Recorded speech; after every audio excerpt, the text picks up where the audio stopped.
जय श्री राम प्रिय भक्तों। त्रिजटा की कथा। त्रिजटा राक्षसी से लेकर साध्वी तक रामायण का ये एक ऐसा पात्र है जिसकी चर्चा बहुत कम होती है। त्रिजटा को सीता जी ने बड़े प्रेम से माँ कहा था। यह सौभाग्य और किसी को कभी नहीं मिला। सीता जी ने त्रिजटा से न केवल अपनी व्यथा सुनाई बल्कि चिता जलाने के लिए मदद भी मांगी। त्रिजटा ने समझाया और मनाया, ठीक उसी तरह जैसे एक माँ अपनी बेटी को डांटकर प्रेम से समझाती है। यह अवसर भी किसी और को नहीं मिला। श्री राम को अवतार और सीता जी को उनकी शक्ति बताया गया है। परम शक्ति भी किसी से सहायता मांग बैठे, यह प्रसंग आपको कहीं नहीं मिलेगा। ऐसे वर्णन मिलते हैं कि त्रिजटा एक राक्षसी थी, रावण की सेविका थी, लेकिन बाद में उसका एक आदर्श स्वरूप देखने को मिलता है। त्रिजटा के पूर्वज शुरू से ही लंका राज्य के सेवक रहे थे। त्रिजटा ने भी कुल परंपरा के अनुसार रावण की सेवा की। वृद्धावस्था आने पर उसे एक आरामदायक और सम्मानित पद दिया गया। वह अशोक वाटिका में तैनात स्त्री पहरेदारों की प्रमुख बनी। यह वाटिका राजकुल की स्त्रियों के विहार और मनोरंजन के लिए बनी थी। त्रिजटा का ये नाम क्यों पड़ा? दरअसल उसमें 3 विशेषताएं थी। वह ईश्वर में एवं अवतारों में विश्वास करती थी। अपने कार्यों में अति कुशल थी। उसमें अच्छे बुरे का विवेक था। अपने इन गुणों के चलते वह राक्षसों की भीड़ में बिल्कुल अलग दिखती थी। लंका के लोग व्यंग से उसे त्रिजटा कहते थे।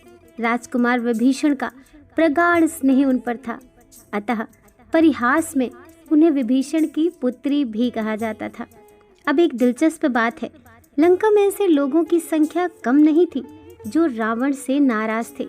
राक्षस अविंध्य, ऋषि विश्रवा, मंत्री माल्यवंत, महर्षि पुलस्त्य और विभीषण आदि लोग रावण की नीतियों के खिलाफ थे। परंतु ये लोग रावण से असहमत क्यों थे?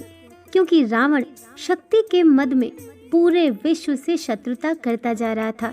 उसने अयोध्या के सम्राट अनरण की हत्या की, देवराज इंद्र को बांधकर सरेआम अपमानित किया, महादेव के निवास स्थान कैलाश को उठाने की कोशिश की, सौतेले भाई कुबेर की पुत्र वधू पर अत्याचार किया, अपनी सगी बहन मीनाक्षी के पति कालकेय के सम्राट विद्युत जीव को मार दिया।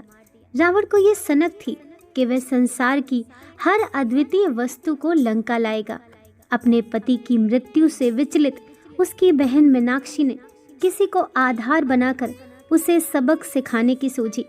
यहाँ एक बात जानते हैं, अपने बहनोई को मारने के बाद रावण ने बहन मीनाक्षी को दंडकारण्य का राज्य दे दिया था। वह खर और दूषण की सहायता से राज्य करती थी। हाथ पैरों के नाखून बढ़ाते जाने की सनक के चलते उसे आदिवासी लोग शूर्पणखा भी कहते थे। अपने वनवास के दौरान जब श्री राम दंडकारण्य पहुँचे तो शूर्पणखा ने उनसे शत्रुता कर ली।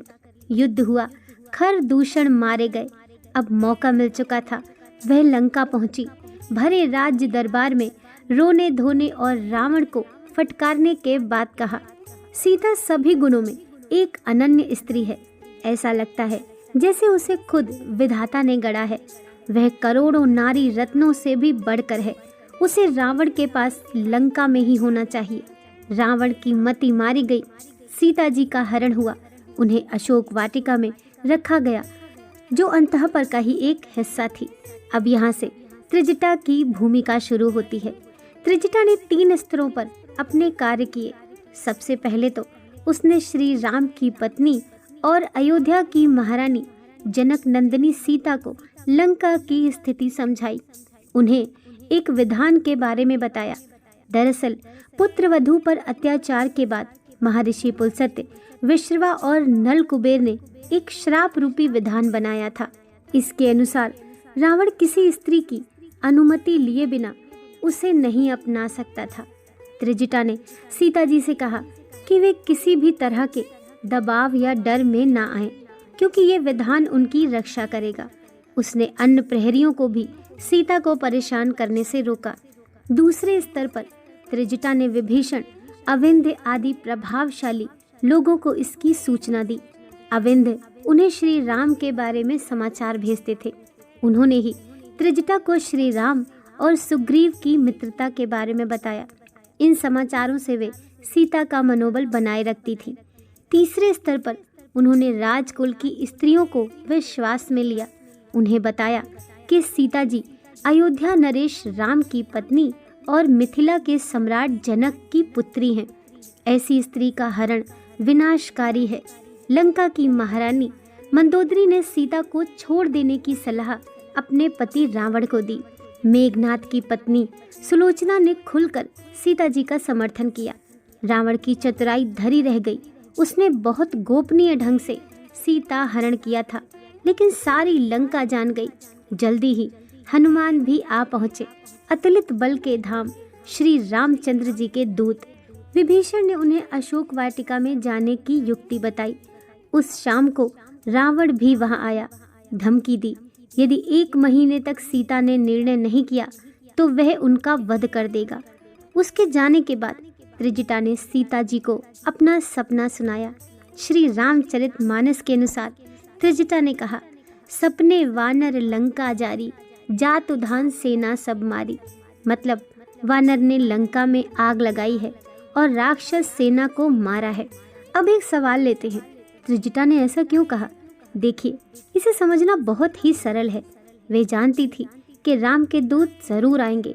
उनके द्वारा कोई ऐसा कार्य जरूर होना चाहिए जिससे शासक वर्ग भयभीत हो उठे। रावण का मनोबल टूटना बहुत जरूरी था। यह कार्य आज ने किया। रावण की प्रतिष्ठा उसकी अजेयता में थी। उसकी राजधानी में शत्रु द्वारा आग लगने से उसकी यह प्रतिष्ठा धूल में मिल गई। उसके मित्र राजाओं ने सोचा, जो अपनी राजधानी नहीं बचा सका वह हमारी रक्षा कैसे करेगा। इसका नतीजा क्या निकला? श्री राम की सेना पूरा दक्षिण भारत पार करती हुई समुद्र तट पर आ पहुंची। किसी राज्य ने उन्हें नहीं रोका। आगे हम जानते हैं, भयंकर युद्ध हुआ।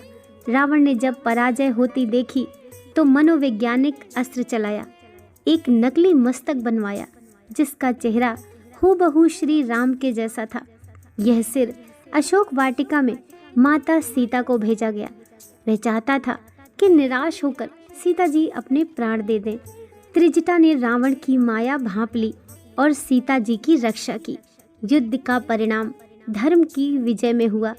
बल, छल और आडंबर पर आधारित राक्षसी संस्कृति नष्ट हुई। विभीषण सम्राट बने। सत्ता परिवर्तन के उस दौर में त्रिजटा का कोई जिक्र नहीं आता। लंका के तमाम निवासियों ने नगर के बाहर जाकर राम जी के दर्शन किए। त्रिजटा नहीं गई।